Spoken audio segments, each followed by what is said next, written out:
making my Tuscan chicken pasta, also known as Marry Me chicken pasta. So delicious. If you're looking for an easy supper recipe on the stovetop that tastes like you're at an Italian restaurant, this is the one for you. Let's go make it.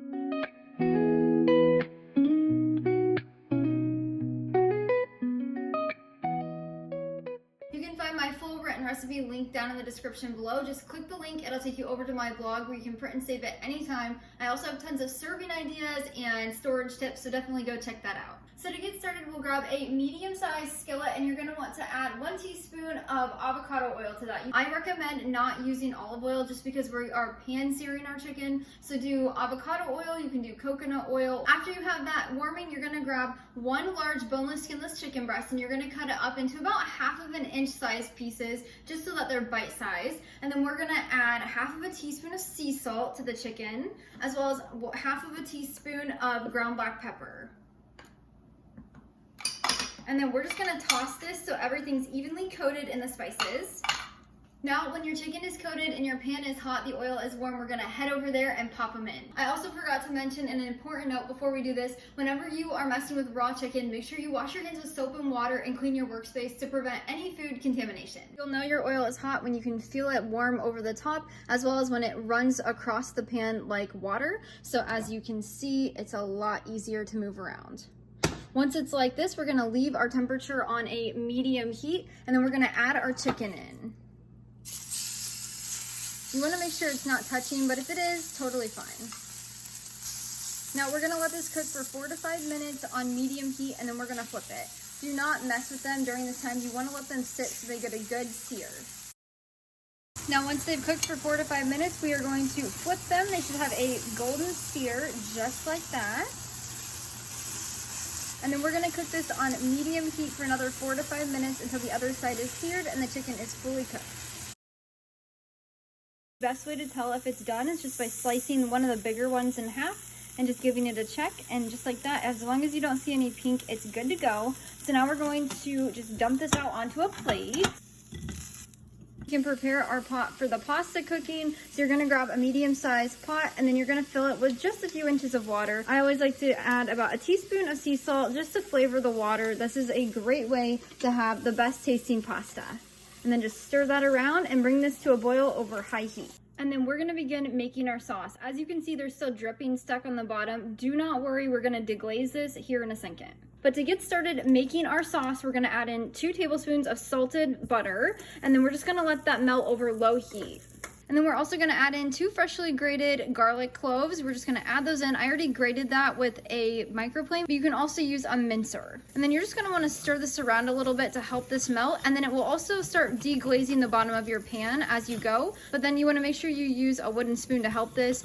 And don't worry, again, this is gonna come off even better when we add our milk in. When our water has come to a boil, we're gonna turn our heat down to a medium. And then we're gonna add in 1 cup of farfalle. This is also just called like a bow tie pasta.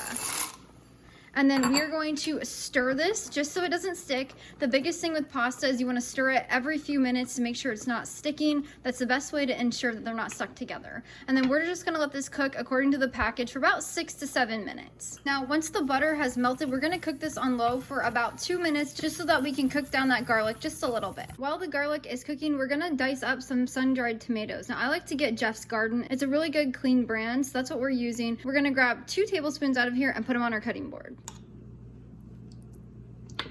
As you can see, there's a little bit of like oil in here. That's just the olive oil that it's surrounded by. That can come out too. And then once you have your 2 tablespoons on here, we're just going to finely dice this and chop it just roughly. Once you've run your knife through it a few times, you're gonna have little pieces just like this. The size of pieces doesn't really matter as long as they're just not huge chunks. So this is perfect. Now we'll grab 1/2 cup of baby spinach. I've already rinsed this and it's actually been frozen to preserve it. So that's why it looks a little bit like this, but we're just gonna give it a fine chop as well.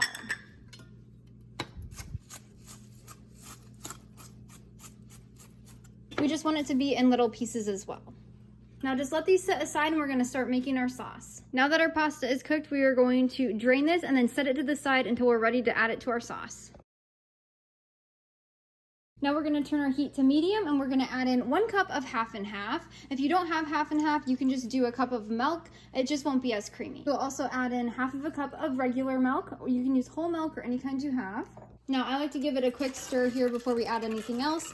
As you can hear all of that stuff on the bottom.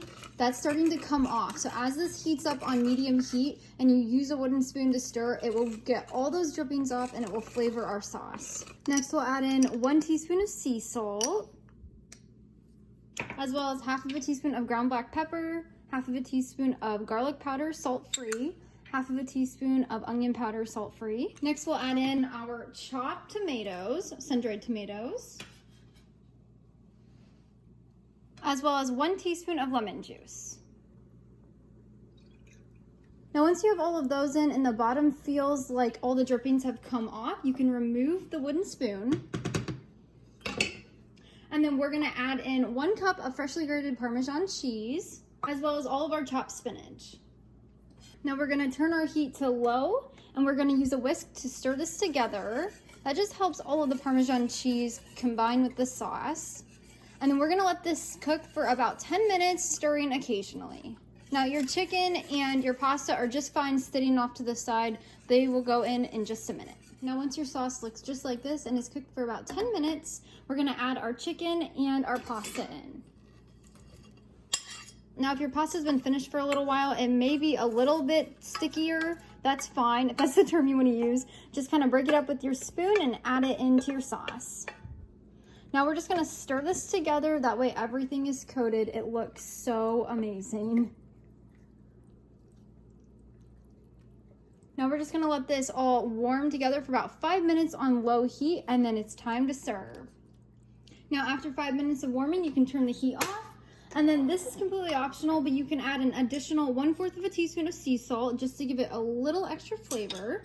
I always advise tasting before you add any more salt. We love that little extra flavor, so I'm just gonna stir that in here. And then this is also optional, but I highly recommend it. You can top it with some extra fresh Parmesan that I just grated a little bit ago. My goodness, this looks so good. And that's how you make my Tuscan chicken pasta. This is such a special meal. You can make this to celebrate St. Valentine's Day. You can use this for any weeknight throughout the entire year. It's so yummy, it's creamy. My husband is dying to eat this for lunch, so I better wrap it up here. Thanks so much for joining me today. You can find this full written recipe linked down in the description below. I highly recommend serving this by itself, or you can serve it with breadsticks or any kind of sourdough side. Let's give it a quick try. That is everything you could want. It's creamy, it's savory, the little bit of lemon juice and the little bit of acid from those tomatoes just bring it up and elevate this dish. You are gonna love it. Until next time, go serve God by loving your family one recipe at a time.